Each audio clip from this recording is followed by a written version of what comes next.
ହ୍ୟୁମାନ ସାଗର 1990 ମସିହାରେ ବଲାଙ୍ଗୀରର ଟିଟଲାଗଡ଼ରେ ଜନ୍ମଗ୍ରହଣ କରିଥିଲେ। ସମ୍ବଲପୁରର ଭୀମସାର ବୁର୍ଲାରେ MBBS କରିବାର ପ୍ରଥମ ବର୍ଷରେ ହିଁ ପାଠପଢା ଛାଡ଼ି ସଙ୍ଗୀତରେ ପାଠ ପଢିବା ଆରମ୍ଭ କରିଥିଲେ। 2012ରେ ଭଏସ୍ ଅଫ୍ ଓଡ଼ିଶା ରିଆଲିଟି ଶୋର ସିଜନ 2 ଜିତିବା ପରେ ସଫଳତା ପାଇଥିଲେ।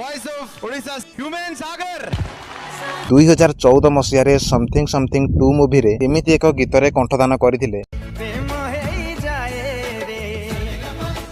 ଯେଉଁ ଗୀତକୁ ଶୁଣି ମୁଁ ଦିନେ ବହୁତ କାନ୍ଦୁଥିଲି ଆଉ ଆଜି ମଧ୍ୟ ମୁଁ ସେ ଗୀତକୁ ଶୁଣି ଆସୁଛି। ତାପରେ ଓଲିଉଡ୍ ଇଣ୍ଡଷ୍ଟ୍ରିରେ ଏଇଭଳି ଅନେକ ହିଟ୍ ଗୀତ ଦେଇ ଚାଲିଲେ। ତୁମକୁ ଦେଖିନି କିଛି ଦିନ ହେଲା ନିଶ୍ୱାସ ତୋ ବିନା ମୋର ଚାଲେ ନା ଭୁଲିବି କେମିତି ପାଉଥିଲି ଭଲ ତୁ ଜୀବନ ହେଲେ ମୁଁ ଦେହ ଏମିତି ଏଇ ସମୟ